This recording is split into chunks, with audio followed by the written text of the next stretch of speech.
Points.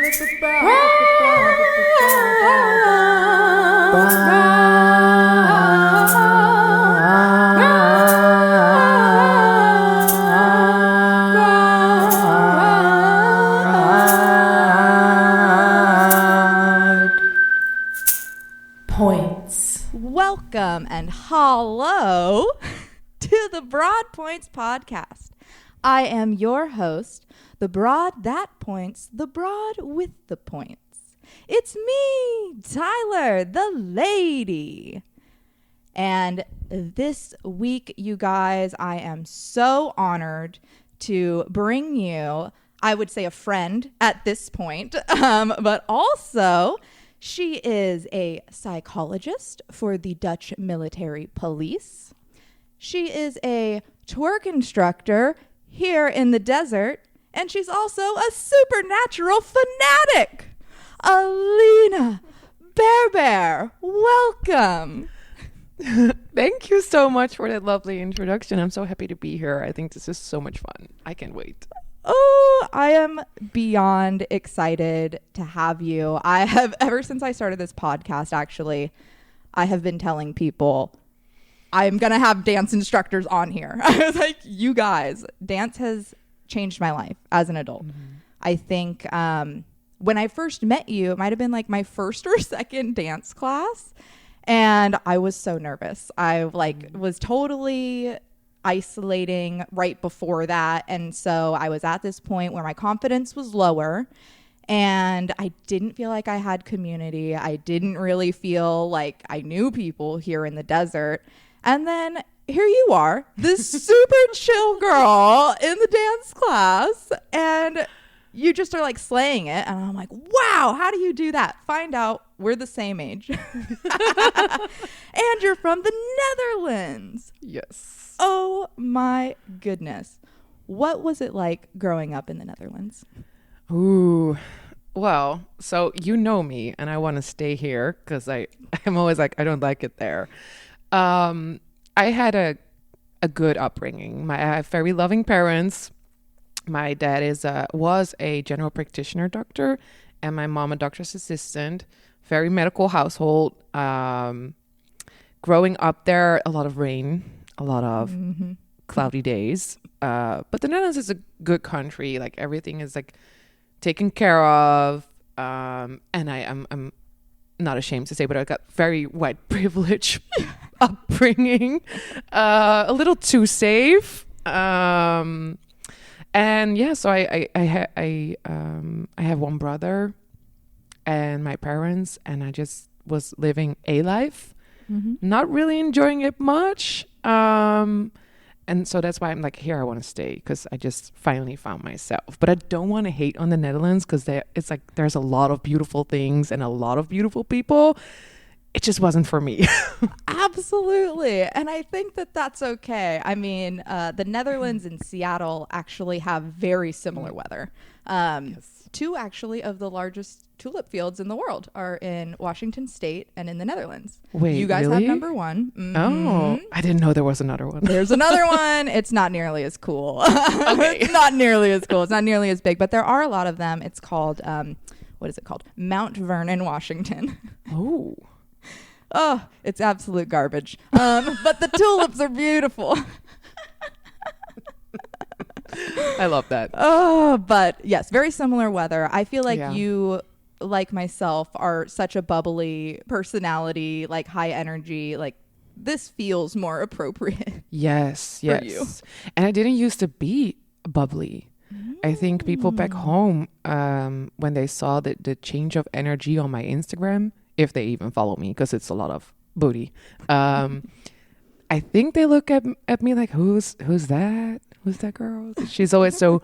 I used to be. Okay, so here's the thing. In the Netherlands, we have a saying which I hate. It's act normal. That's crazy enough. How boring is that? So we don't know how to be excited. Like we don't do that. And a lot of heightened emotions, they just kind of frown upon that. They're like, wow, that's weird. Ooh. Maybe just use your brain. Like even my upbringing, I think I was the most emotional one in my family. And every time I would cry or get angry, they tell me like, okay, well, calm down, like don't have those emotions, come back when they're gone, and then we can talk.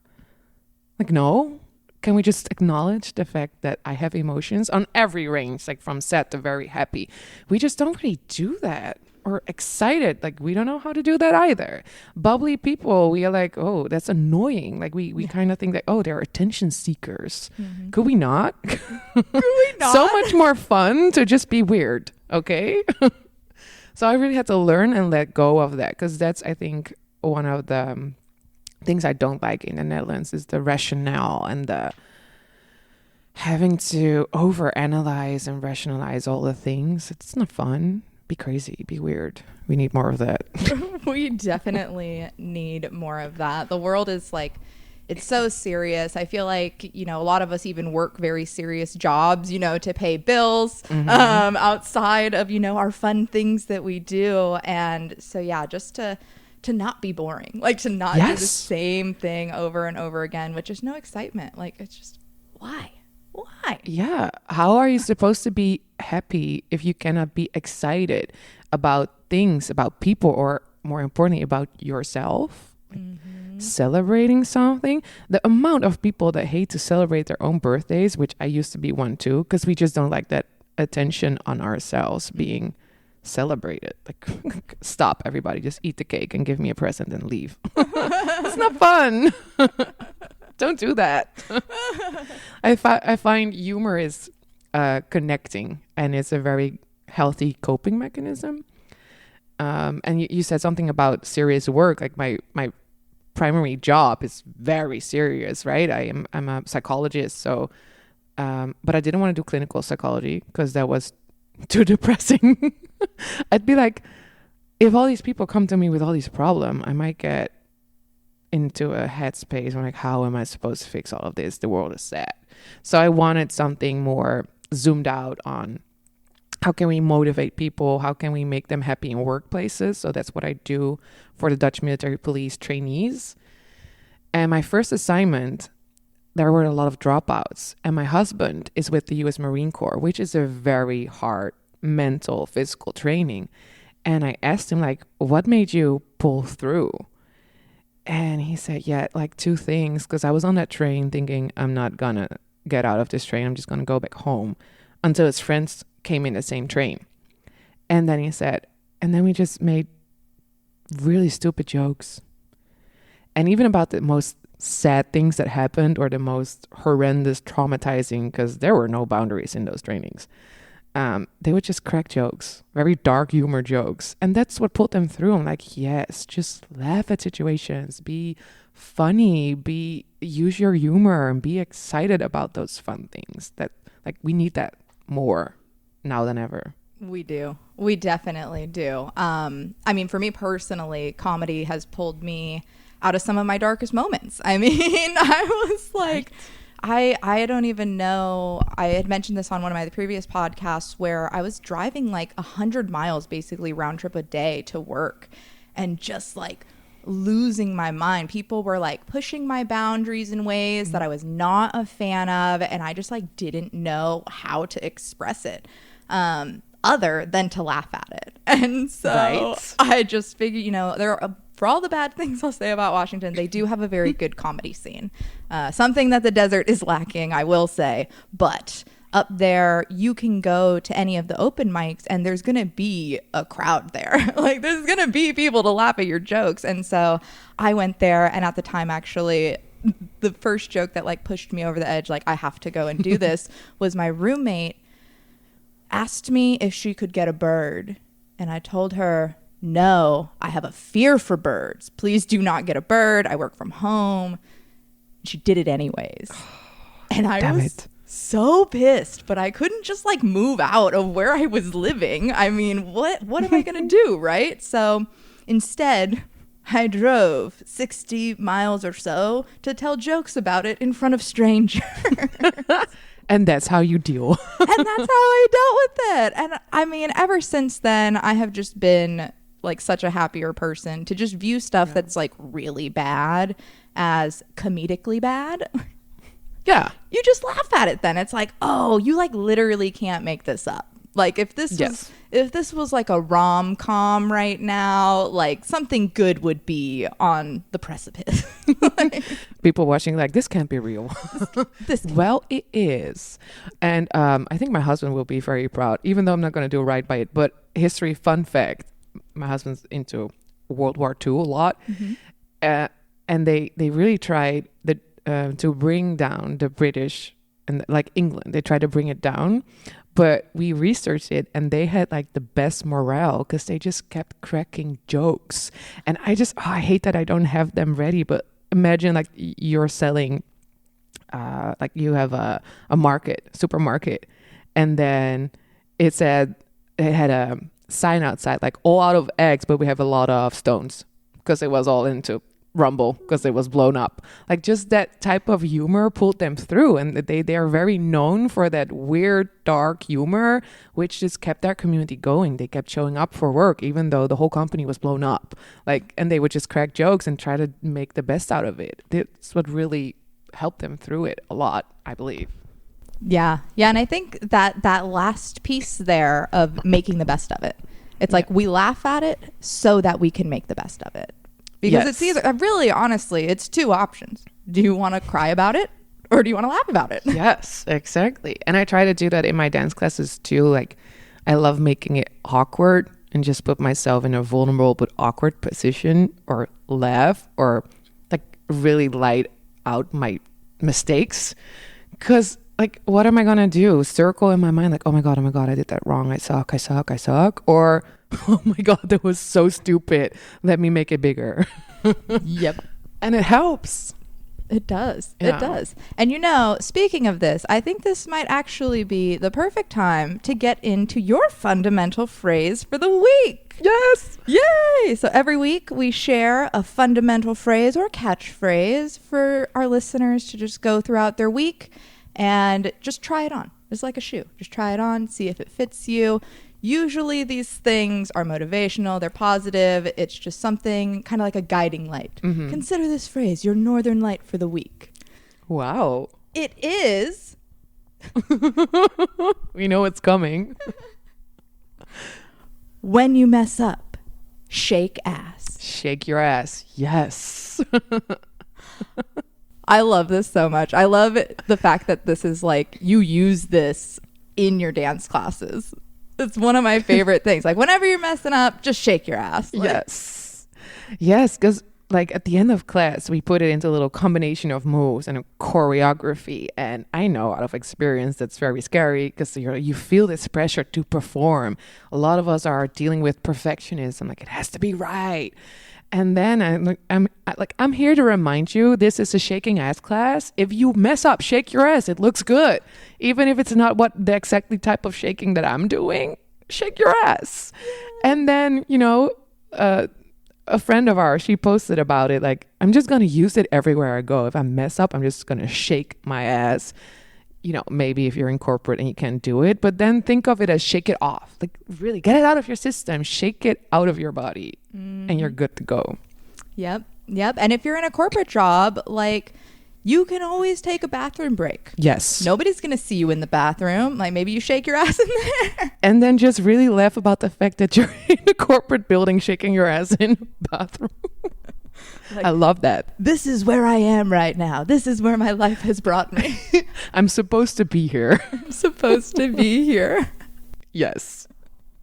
I love that so much. That is like one of the perks I will say from working from home is that I can just shake ass whenever I want. And I have like sometimes some shitty days where I'm like, I'm not having a great day. This is stupid stuff coming in. And then I can just, without shame, yes, shake ass. I do want to say that we shouldn't feel shame for shaking ass. No. But we were brought up in an era or centuries where that was supposed to be shameful. So that's what we deal with a lot. Those restrictive thoughts. Had a lot of students saying, I feel like I'm not supposed to do this. And they make themselves so small. So my goal in class is like, I'm going to have you take up space because you can do it. But to circle back to the working from home, I do that too. Whereas I'm just reading emails and I just feel the energy like drained out of me. I really want to sleep sometimes.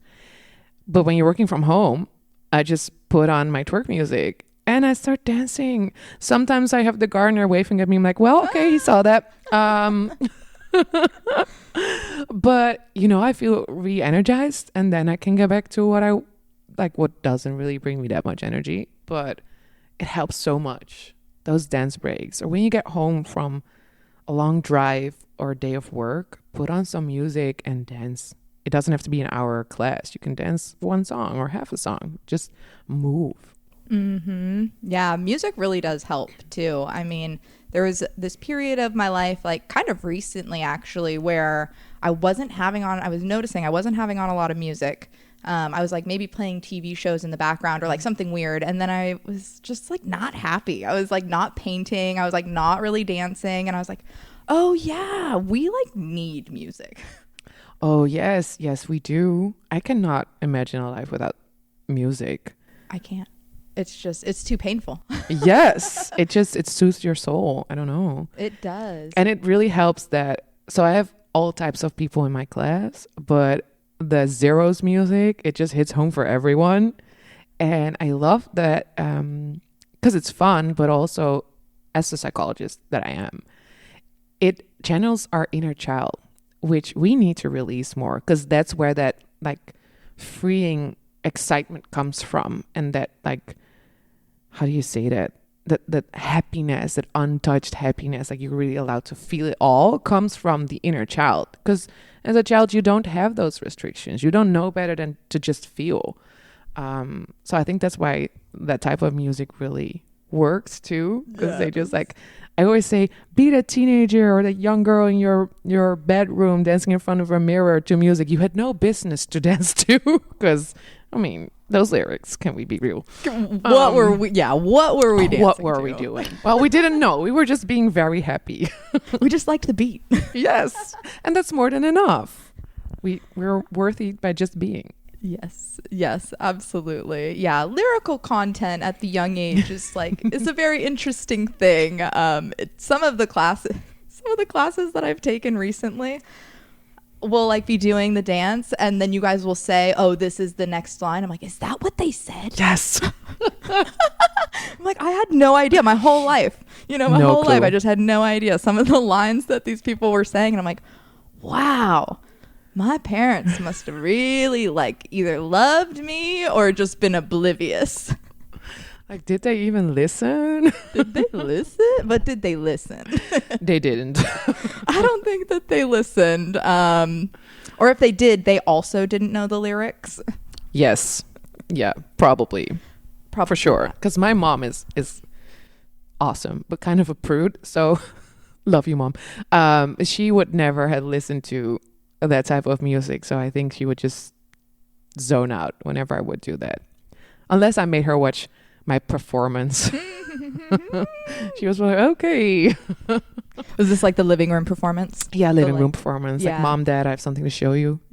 Yeah. I constructed this choreography in my bedroom. I've been working on it for hours. As you know, because the song has been on repeat for at least 60 minutes. Yeah, the repeat songs. I never actually thought about how that would affect your parents until this very moment. No. Maybe they're traumatized too. They could be traumatized. I played a lot of stuff on repeat. And we're all just thinking about the generational trauma they gave us, but what did we do to them? I don't know. But what did we give to them? No, but it's fun because as I grew older with the twerking and like the upbringing that I had, I was making a big step. Like this doctor, medical, academic father, and then my mom, and then who just had a tough time being herself, actually. And then a household who didn't really know what to do with emotions. And then here I am being bubbly, excited, and shaking my butt on Instagram. And I remember a lot of people from the Netherlands asked me, what do you think your parents will think? I'm like, I don't know. If they have something to say, they will probably tell me. Knowing them, if it's negative, they probably won't, which, it's a win for me right now, because I don't have to deal with that, which was a great starting point. But my mom, after divorcing my dad a couple years ago, she just started a new life about hyping up other women, mainly herself, which she lacked doing that in her whole life. So she was, yeah, just do this and you're going to have to teach me how to do it. I was so confused. And then my dad just goes like respectfully, always asked me, how is the Polynesian butt dance going? I'm like, great, Dad. Thank you for asking. And he always like, he sometimes asks me, send videos because he wants to be supportive. I'm like, I'm gonna filter the ones I'll send him. And all the front ones. He's like, I have I have no clue, but it looks really good. I'm so proud of you. I'm like, okay, thank you. Which was so cool. They've been so supportive. Oh, that's so good to hear. Oh, and then Christmas Day, 2 years ago, my niece, my cousins, they were like, you have to teach us. I'm like, okay, fine, let's put on some music. And my mom started joining. Like, whoa, who are you? What did you do with my mom? So proud of you. Let's go, Mom. Finally letting go. Yeah, it's amazing. Oh, that's so awesome to hear. My mother is like very white. I feel you. My mother is very white. And she knows that she's very white. So she is always like, she's been very funny to me about dance. She did make one comment when I like started dancing of like, oh, I always wanted you to be a dancer, which was like, I know, kind of shade, but that's like an ongoing saga. But otherwise she like tries to get out of her shell and she tries to move, but she's always just like, you're such a good dancer. Oh, and I'm like, that. it's because I try. I'm like, you just have to try. Yes, that's what I always try to put on Instagram as well. Like, give it a try. I know it's scary. It's so scary. Mm-hmm. And I think, like, especially for women, we tend to make ourselves smaller for the rest of the world. We are taught that taking up space is not a good thing. Being loud or expressing yourself is something you should restrict because, like, what if people think something of you? And I think dancing, you know, if it's twerk or any other dance, we learn to let that go. And I'm a tall person. So I remember doing classes myself thinking I'm taking up too much space, you know, I'm not going to move my arm all the way because I might, you know, hit someone, or what's the worst that can happen? I touch someone, I just say sorry, like, and we move on and we create space for each other. But that's something we, I think, need to learn more, especially as women. We are allowed to take up space. We are allowed to be seen. And I say that while I'm still working on it, because being like in the center of attention, having people watch me, I still think that's scary because I want to be seen, but I don't. Like, it's a conflict in my mind. Like, what am I supposed to do? I want to be seen. I want to be heard, but not really, because it's kind of scary because I have no clue what to do with it when it happens. Mm-hmm. Yeah, seriously. And it is like this fine line that we have to toe of how much do we want to share and, you know, what is going to happen. And there's a lot of what ifs that can go negative, but I think you even highlighted it. It's so important to do the what if it all works out. Yes. What if people actually like it? What if they actually like you? Yeah. What? What? Yeah. Like, and I can't even, to this day, like, I can't imagine if you hadn't been brave enough to take that step to start making these dance classes. Like, yeah. Oh my gosh, it'd be such a like sad desert. I know. No. You've brought so much life and like connection, honestly, throughout the whole community. It's really cool to see, you know, people from all over the valley, you know, now know each other and have love for each other. And I think we're all really each other's biggest hype woman. Yes. At this point, every time I see someone, we're like, yeah, you go, girl. Like, you're killing it. And it's just, it's such a cool energy to be around. And it really did all start with just, I'm going to take one risk. Yes. Like, yes. one risk. And I love that you said that. Thank you for that, because it was the main goal. Like, if you have dance classes, you can take the ones where they teach you all the techniques and it's, you know, drills and stuff. Because it's funny if people tell me, you're such a good dancer, or they started looking up to me. Weirdest feeling ever, because, you know, I never danced professionally. I started maybe 3 years ago taking my first twerk class, being really scared, but having a friend pulling me through and using humor to deal with how scared I was. Realizing it put such a big smile on my face, but also helped with the perfectionism, because I wasn't doing it 100% perfect, which I don't like to handle, but I liked it too much to quit. So I had to push through. And then I came here and I was like, okay, I have half the hours of my contract because they had to do that. What am I going to do? I want to twerk. I want to shake ass. How? How am I supposed to do that? I need a mirror. I need a studio.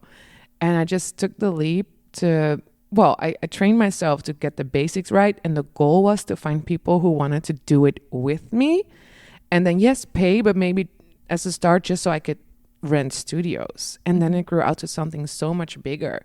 But I always got into it by wanting to create that group of friends just who support you. And because it's such a good feeling, it's a movement. If we move our hips and we shake our asses and we tune in that feminine energy, the energy that comes from that is amazing. And I've never even thought it would work out like this, because right now I get people saying, oh, you're such an inspiration, you empower me. And I would just have to say thank you, but I want to say, no, you empower me. You showing up there for yourself, how all the girls hype each other up. When I say, okay, freestyle, scary. So I always say, okay, you can do freestyle. If not, I just want you to be a hype girl, be like, hey, hey, hey, hey, and just, hype each other up. And people actually did that, which is a cultural difference here too. People are better at being excited, right? If you do this in the Netherlands, like, go, hey, hey, yeah, good job. And here they're like loud and screaming at you, and like, oh my God, we love you. This is amazing. Yes. Which we need. It's fun. Yeah. We totally do need more of it. And the way that we all are united in the moments when we're all moving together, like, it's so cool to see everybody like coming together and just like moving the same or like similar, and like shaking ass to the beat, and we're just like, oh my gosh, this is so cool, we're crushing this. And then just it translates to the love outside of that, and it's such a cool correlation. Yes, it is. And it's not just that, because I looked a couple of things up as the researcher that I am, but and I want to say this right, but there's a lot of research done about movement and dancing, and I think one of the most prominent things is that it reduces the cortisol level, so your stress hormone. So dancing really relieves stress and anxiety, which right now I feel like we're all very anxious. We are very, very stressed out.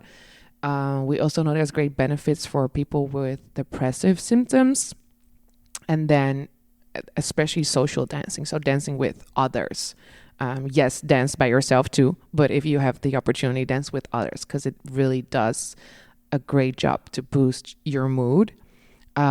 And it actually has great functions for your brain and memory. Well, my memory still sucks, but you make new neural connections, and it really helps to keep your brain like younger, and because you make new connections, which is a really healthy thing to do.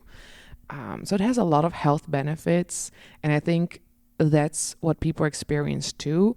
The next step is to allow that, and that's what I aim for in my classes, to put a spotlight on that we're actually feeling that, like, this is fun. I always say, I always ask, who's scared? And then people go like, those hands go up like, the shy shaking me. hand. Yeah, the shy shaking hand, and looking around, is anybody else doing this too? Or else I'm going to bring my hand back down. But actually being scared and being excited, your body, it's hard to distinguish the two. So you can just tell your brain, like, I'm not scared, I'm super excited. And I try to put an emphasis on it. You're excited.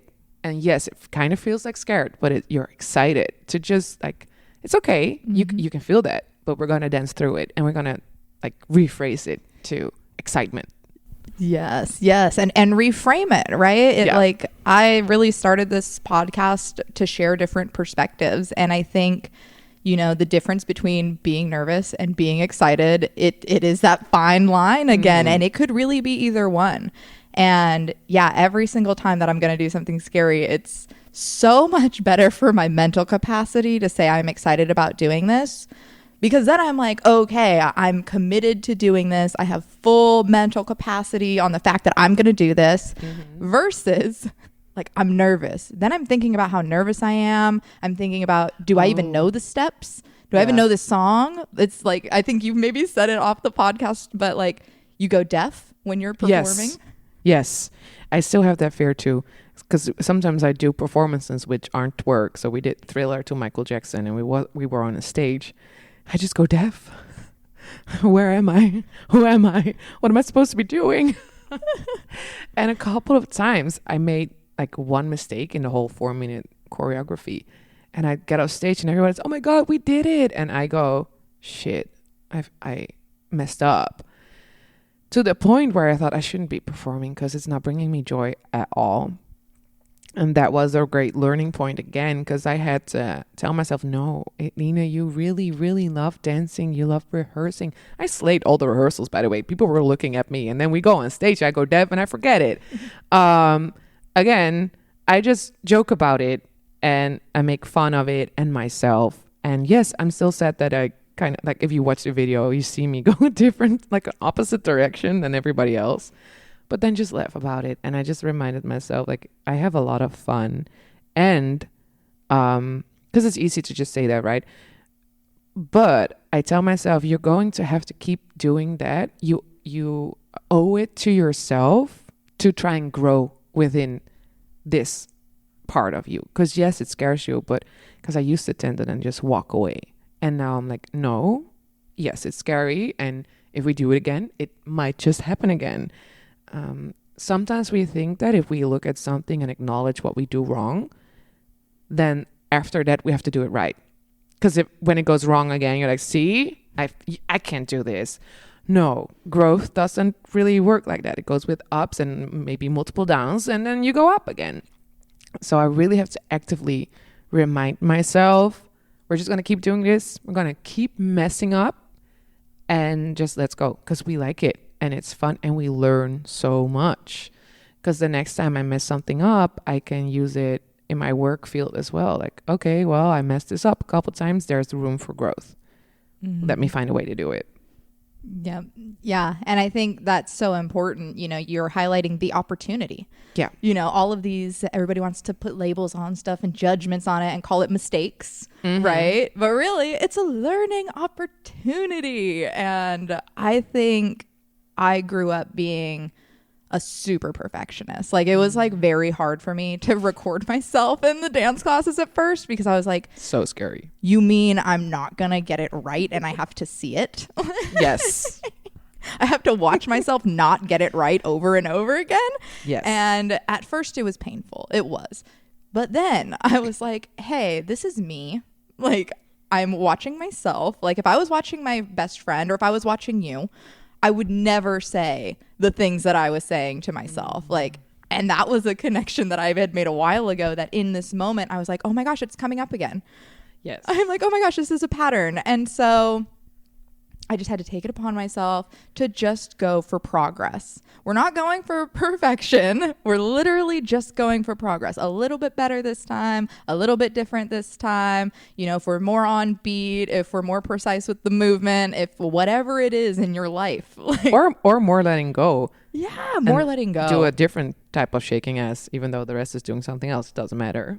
Agreed. Yeah. Doesn't have to be perfect. We're twerk in progress. Exactly. Twerk in progress. Yes. Twerk in progress. But you just said, like, it's a learning opportunity, and the Dutch rationale in me goes like, yeah, okay, but it's still a mistake. But it's still a mistake.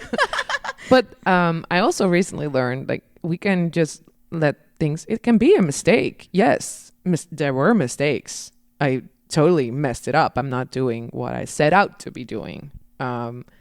We just need to not put that much value on it. Yeah. Because I'm not for ignoring mistakes or ignoring, because sometimes we tend to make things overly positive. If you just say with every mistake, oh, it's a learning possibility, people will be going crazy. Like, oh, great, I have to learn now. No, you can just say, oh, I made a bunch of mistakes. I really failed. But I also did a couple things right. And you know what? I did it. I did it anyway. And that's why I say record yourself. And then people are like, I don't want to be on social media. Like, I'm not making you post this, but I'm making you record it. Because if you don't look at what it is that you're doing, you don't know. And it might surprise you, because I do the same. If sometimes I record myself and I look back, I'm thinking, wow, I look stiff. This doesn't look what I planned in my head. But sometimes it also really surprises me, like, whoa, that move is cool. That looks good. If I try to think of combos or choreographies, the first half hour looks like I have never danced in my life before, because I'm just trying weird things. And then sometimes when I look back, like, whoa, that's actually a good move. So if we just focus, if we put too much value on the mistakes, if we make it too heavy, then we're just going to neglect it, push it away. And we're just, oh, I'm only going to focus on the good. Don't do that, because without bad, there is no good. Mm-hmm. But if you also look at the things and you acknowledge, wow, at that part I slayed. And you know what? If it's a video, just cut out the good parts and show that to the world. Like, yes, be proud. You can be proud of that. And sometimes you're vulnerable and then you post something. I post when I mess up too, because it's funny. But yeah, so yes, learning opportunities, but let mistakes be mistakes. Mm-hmm. It's fine. Mm-hmm. And I think, honestly, embrace the weirdness. Yes. Yes. I'm just saying, but, you know, when they thought of electricity or flying planes, people were probably like, what are you on? Like, what kind of drugs have you taken that you think you're going to be flying around in the sky with the birds, you know, or that you're going to use electricity to, you know, cook stuff and light your house? Like, people were probably like, you're nuts. Like, we should put you in a loony bin. You're absolutely crazy. And then it all worked out. Most definitely. Yes. And then it all worked out. And so I guess my question for you is, what do you feel that you have learned on this twerk journey of yours in the desert? So much. And we already touched a couple of subjects. I think the main thing I was struggling with, because I also have a lot of trauma. I went through a lot physically, emotionally, and studying psychology, I overanalyze so much. And then you try therapy, because we're all doing therapy right now. We're all doing coaching. And I actually had one therapist tell me, like, I cannot do this for you. You are too smart. You know too much. And I can't help you, because I can't. Like, you know all the right words, you know all the rationale, but it's not doing anything for you. Respect for this person, by the way, to acknowledge that. But then what? What am I supposed to do with that? I feel miserable for sometimes no reason, because I don't know what to do with emotions. Nobody taught me that. Not me thinking I have such a safe upbringing. And then she asked, how did you deal with emotions? Oh, we didn't. What was I supposed to do with that? But it makes you question your whole life. It's like, how do I go from this if nobody can help me?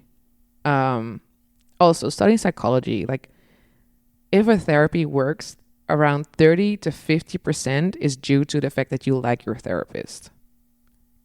Okay, great. I like them, but it's not working. So what am I supposed to do now? And then my friend, she went through a lot too, and she said, you know what, I want to dance, and she's a great dancer. Like, fine, I'll support you. I really don't want to be seen next to you because you're gorgeous and you can already do it. And with the dancing, I experienced something new.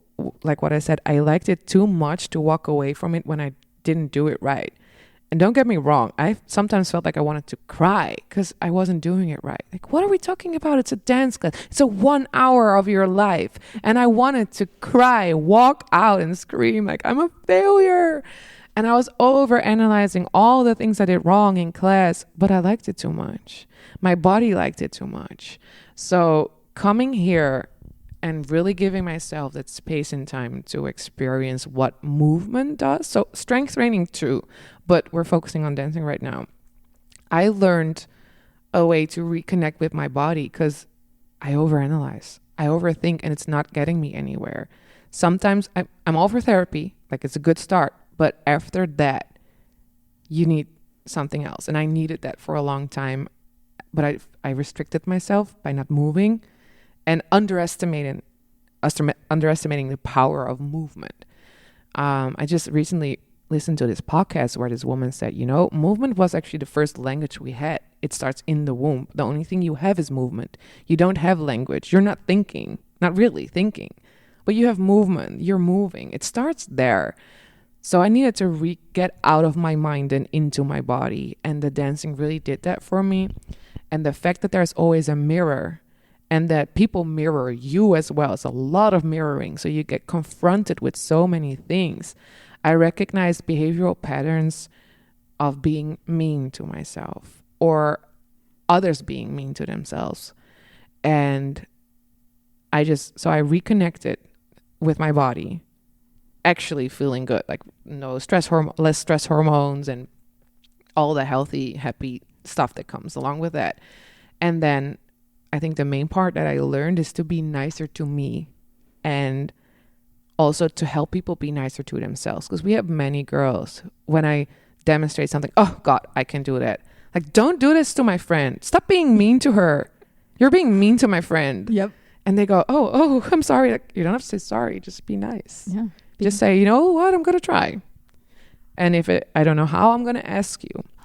So yeah, the reconnecting to my body and reframing that I was so mean to me. Mm-hmm. So mean. And I didn't know how to take space, and now I can. And people say I'm bubbly and exciting, or like, you're such a light. Oh my God. I never saw myself like that. Woo, still scares me. But yeah, I think those are the main things that I learned. It helped me so much with battling perfectionism and insecurity, and to really like feel powerful, I think.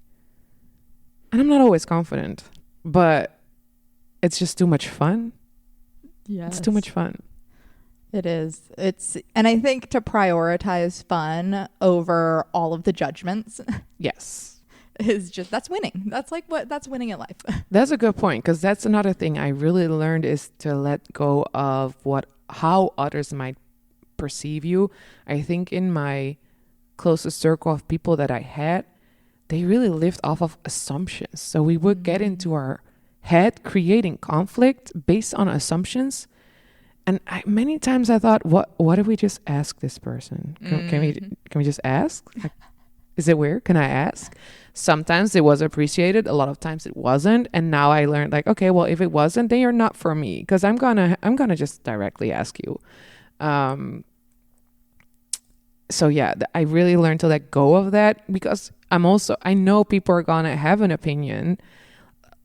Luckily, not a lot of bad comments came. I thought, oh, my DMs are gonna spill over. I know the people back home are having opinions, but I really don't care anymore. Like, I'm having fun. If you have an issue with this, it's probably an issue with yourself. Mm-hmm. I'm just reflecting something you don't maybe like about yourself. And if you want to work on that, reach out to me. I'll treat you with kindness. If not, then just stay away from me. That's fine. That works better for both of us. Yeah. 100%. But I had to learn that. You did. Yeah, I think we all did. I think when people are, pointing their fingers or like trying to be very mean and hurtful, like that's what they're saying to themselves. Yeah. And so I do think that is why it's so important for everybody's journey to really learn to love yourself and be nice to yourself. Yes. Put yourself on one. Yeah. You should be number one, because giving and giving and giving, like you can't give what you don't have. And once you don't have anything left for yourself, like where's that light? We have to fill our own cups in order to help other people fill theirs. Yes. And we, like, everybody says, oh, you can't make everybody like you. But that didn't bring me anything. Like, duh. Yeah. I know that rationale. But still, every time somebody says or thinks something mean, it still hurts. Yeah. And I think what helps the most with that is finding people who feel the same as you, and then just focus on that. There's going to be mean people. It's fine. Like, let it be. Mm-hmm. Yeah. I do not have the illusion that we're all going to be nice to each other. We should, but we're not going to do that. The only thing I can do is be nice to people and remind them of the cool things they're doing or the brave things they're doing. And as women, we should hype each other up more instead of bringing each other down just because we see something that makes us insecure.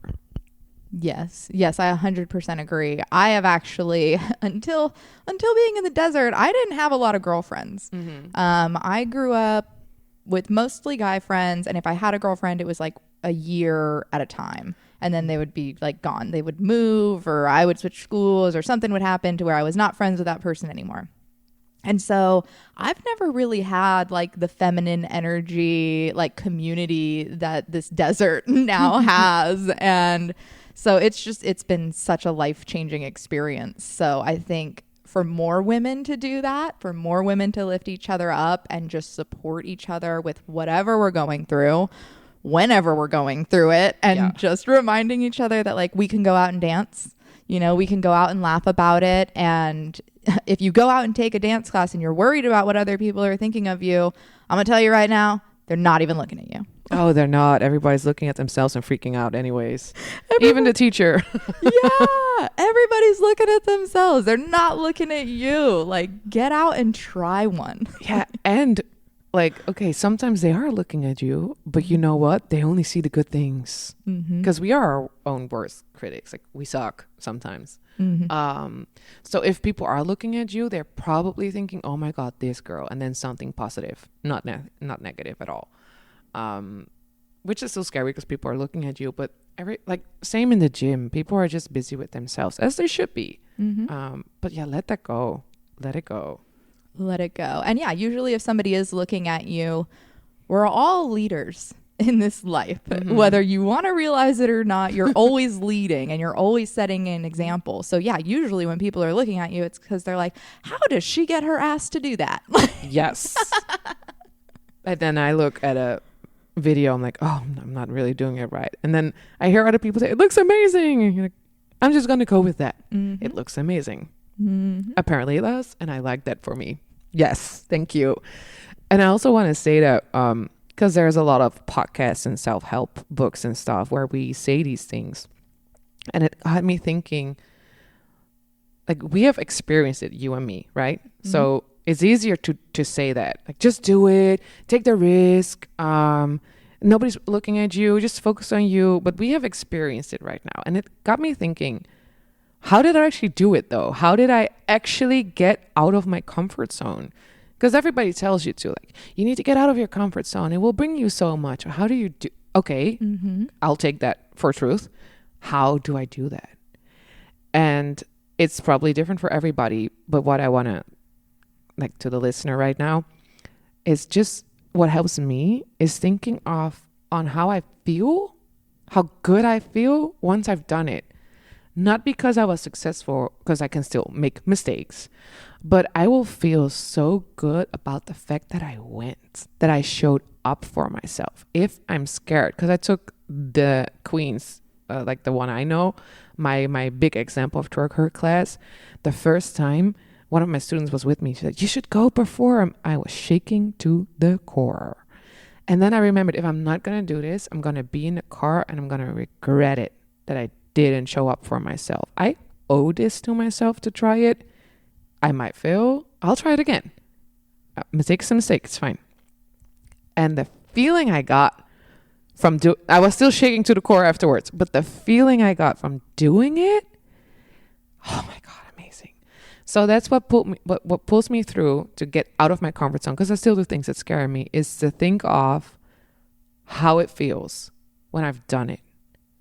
And not if I was a successful type of feeling, but how proud I will have to let myself be proud, which I didn't know how to do, of me. Like, oh my God, I did that. And that's such a good feeling. Remind yourself that you owe it to yourself to at least try.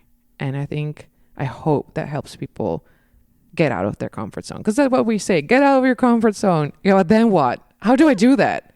Give me something. Give me something. I don't know how to do that. That's why I'm still in my comfort zone.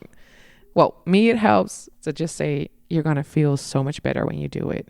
Or you're going to feel really regrettable if you don't. And the same is with other things in life, like rock climbing. My parents in the medical field, every time you do something, oh my God, you'll fall and you break your neck, you die. So every time I do something physical, in my brain, it goes, if you fall, you die. And then I have this like mountain goat of a husband, just taking all the risks and jumping on all the rocks. And he pulls me through, and halfway somewhere in Sedona, I just start shaking and crying like, I don't know what to do. I'm stuck. Oh no. And he just looks at me lost, like, what am I cannot, I mean, I'm a big woman. He cannot just like pick me up and take me down. He says, just breathe. Like, yeah, just breathe. Now what? And then, as you know, but you got really far. Acknowledge the fact that I'm super scared right now. It's a physical reaction. We cannot always do something about fear. And I just said, you know what? If you just go a little further, this won't be the end. Like, if you go back now, you ended it very negative, because I was shaking and crying. I wasn't that high, people. Come on. So again, I just looked around like, I'm being such a weirdo right now. Cracked a joke, which my husband's luckily very good at too. And then I just kept going. Like, okay, I still have the fear, but I'm going to do it with the fear. I'm going to let fear walk beside me or climb right by me. And then I did it. And the view was amazing. And I felt good and empowered. Only because I thought, if I go back now, I will be so miserable. And if I go further, I will be so proud. I just had to remind myself of that. Because when you get in that fearful spot, it's easy. Like what you said, if I get nervous, I think, oh my God, I'm nervous. I'm so nervous. Oh my God, I'm sweating. Oh my God, do I smell? People are going to hate me. Oh my God, will they see it? What if I do it? You're just going to focus on that. But if you just do okay, I'm nervous. I'm going to let myself be nervous, but I'm still going to dance. Like, be scared, but do it scared. Be nervous, do it nervous. Like, you just owe it to yourself to keep going and remind yourself of that feeling. Yes, 100%. I mean, to just be able to connect the emotion with it, like, once you get there, how are you going to feel? Like, the law of attraction is just like the law of gravity. It applies to everyone. So the more stuff that we focus on, you know, the more stuff that we're going to bring to ourselves. And so when we start to spiral and we start to feel that panic or that upset or that overstimulation, whatever that thing is, we can continue to focus on it and go down that rabbit hole. Or we have a choice always in life to focus on maybe what it would be like if it worked out. And whoa. What? And how would you feel? And I think both connecting emotion and connecting intention are two things for me that like really drove me. I always say courage pairs well with fear.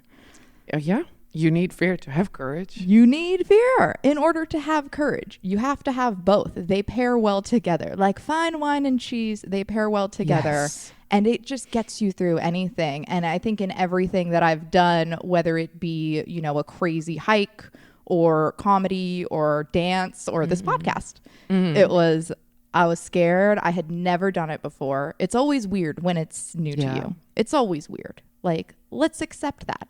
Let's accept the fact that it's going to be weird. Let's accept the fact that this is not going to feel normal because we're stepping outside of our comfort zone. It's new. It shouldn't feel normal. Yeah. I don't know. Like, put a label on it. I might have ADHD. I think there's a big chance of me having ADHD. Now I forgot my train of thought. So that's fun. But it just sometimes it puts you in spots and you're just like stuck. And I'm like, I always thought if I start something, I have to do it right immediately or else I can't. Like, no, that doesn't work that way. And one of the other teachers said, you know what? Dance class is for people who cannot dance because you take a class to learn.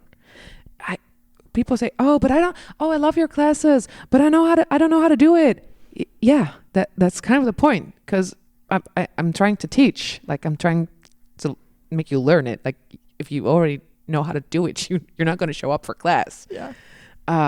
So those type of reframing is what we kind of need. Like, don't step into something thinking I have to do this right immediately. It's not going to get you anywhere, which was what I did for a long time. If I had the feeling that I might not be able to do it from the get-go, I wouldn't do it. And that makes your world really small and depressing. It does. It just, it puts a lot of limitations on yourself. And when I was here, I actually had moved down here and I had met someone also doing stand-up comedy. And I had just bought a pair of like roller skates and I was like roller skating around in my house and like doing these videos. And he was like, so do you just do like anything that you think of? I'm like, yeah. Pretty much. I'm like, yeah, actually I do. Like, for me, it's always just try it out. Like, the worst thing that could happen is you could not like it. Yeah. And then you just don't do it anymore. And then you don't do it. And I think what you talked about, you said connection and intention, right? Mm-hmm. Yeah. I think what a lot of people forget is that thoughts aren't necessarily true. We tend to really think that everything we think is the truth. No, I wish our brains were that objective. That we are not. So reminding myself of, because sometimes like fear, it's a very biological process. And it's not always that thoughts come first. Your brain recognizes danger, so your body reacts. The thought that comes after might just be, oh my God, I shouldn't do this. I'm such a failure. No. Your body reacts to something because it recognizes like maybe new stuff and we like insecurity, like we don't know how to do this. But that thought, I'm such a failure, I will not be able to do this, that's not necessarily true. Just so we all need to learn to recognize, hey, I'm having this thought. Hey, I'm feeling fear. And I'm not a very mindful person. I suck at mindfulness. Trust me. But I did learn to recognize the fact that what I'm thinking isn't necessarily true. Yep. So I can just let that be there still. I'm not going to suppress it. I'm not always going to reframe it. I'm just going to be, oh my God, I have a lot of thoughts that I'm a failure or that I'm not good enough. But it doesn't mean that I can't do anything. So I think that's maybe the same, like the connection intention vibe, where it comes down to the thoughts you have too. The person who asks you, are you just going to do anything that comes up? You do that because you have the happy emotion and the intention to just do the things that make you happy. But the restrictive thoughts in between it can stop you sometimes. So if that happens, we need ourselves and sometimes others to help us say, hey, I respect that feeling and I know that feeling probably because we all have that. Yeah. Let's just let it be. It's not necessarily true. And you know what? If it is true and you do suck at dancing, then stop doing it. Or if it still brings you fun, keep doing it. Because look at the things that it's bringing you. Why does it have to be perfect? Yeah, maybe you're just inventing a new style. God, yes. Invent something new. How fun is that? Invent a new style. And then everybody who's on beat, you're like, no, you're doing it wrong. You need to be offbeat. Yeah. See, it's just what do you want it to be? What is your goal? What is your intention when you set out for it? Yes. And I think it is really important. In coaching school, we always identified it as, is it your truth or is it the truth? Yeah. Because your truth can be very different from the truth, and like the truth being like the general, what is everybody else seeing right now? Like, and not that we care what everybody else sees, but if you put it in perspective. Yeah. If you are being an asshole to yourself and everybody else is like, she's killing it. She's cool. Yeah. Like, that's your truth. And you can decide if you want that to be your truth or not. Yeah.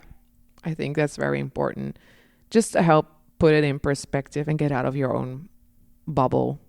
And like I said, we're not very good at taking care of ourselves sometimes with all the thoughts, because there's too many words, too many people saying things sometimes, too many negative things. And yes, we should acknowledge them and sometimes create the space for it. But I feel like we're very good at doing that too much when it comes to negativity, instead of the positive things. And in the Netherlands especially, because the excitement and the positive thing, like, doesn't bring you anything. No, it brings you a lot more than staying in a negative, serious vibe. Yeah, I don't know what it is about the gloomy places that give you that gloomy set of mind. We need more sunshine. We need more sunshine. And that's why we're here. Yes. That's why we're in the desert. I know that you're not going to be in the desert forever. No. And that is like breaking a lot of people's hearts in the desert and just probably across the U.S. in general. But while you are here, when are your classes? How can people reach out to you? Where can they find you? Okay, so I mainly use Instagram, which is at Twerk in Progress with an underscore. Is that how you say that? Yes. Yes. Sorry. Everybody can always reach out to me. I am very quick with responding on DMs. If a group class is too scary, I do private classes as well. Because my first sensual class, I do not promote this. I took 2 shots of alcohol just to not run out of the door. So I really do know how it feels. So I do privates, and I'm very flexible with my schedule. My group classes, which I recommend because we like social dancing, boosts your energy, your mood, helps fight depression or all the negative feelings. I teach Tuesdays in Palm Desert at 7:30 p.m. and Thursdays in Palm Springs, 6:15 p.m. And sometimes I throw in a little special like tonight with the twerk in heels vibe, which I do Saturdays in Palm Desert. And you just have to like find me on Instagram. I post all the things there. Beautiful. Yes. I love following you on there. I love seeing what classes and what songs we're going to be dancing to every week. I know you have regular class options, individual class options, as well as class passes. So if you want a discount, Eline does discounts. Yes. But the more you book, the cheaper it is. Don't you love that? Yeah, I want dance to be there for everybody. I don't want people to miss out on dancing due to money. So there's always a way. So reach out to me and we can make things work.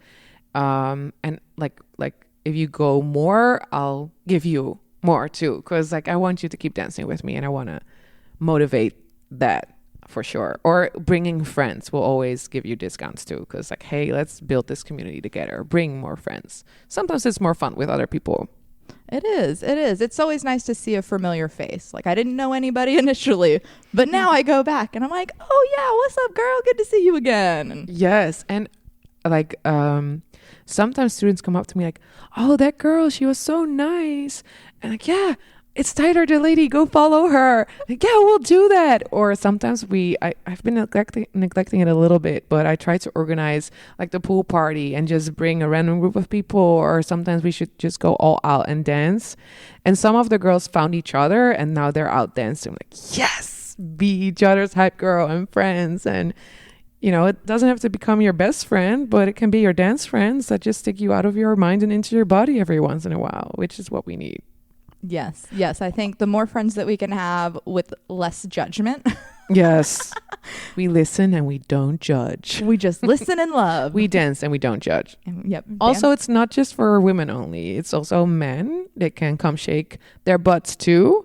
No creepers though. They have to really participate in class. Yes. But it's fun. I've had a full group of a private group with guys just slaying Beyonce's Check on It. It's so much fun because I talk about feminine energy, but guys have that too. Mm-hmm. And releasing that brings them a lot of good things too. So I just want to say, yes, it's International Women's Day and we have a lot of girls, but guys can really twerk too. Mm-hmm. Yep. They sure can. They sure can. And I think everybody has both masculine and feminine energies. Mm-hmm. So to find things that allow you to express both sides of that for both genders, it's so important. Yes. So if you're a man, if you're a woman, anything in between, it's all inclusive. Yes. Everybody can shake ass. Everybody can shake ass. Everybody should shake ass. Everybody should shake ass, honestly. It's good for your health. It makes you very happy. Trust me. Oh. Well, Eline, thank you so much for being a guest today on the Broadpoints podcast. It has been an absolute blessing to be able to talk to you and to just share your love and your light with my little ladybugs, my listeners. So thank you again. And now we're going to say that fundamental phrase one more time to wrap it up for the listeners. When you mess up, shake ass. Shake ass. Yes.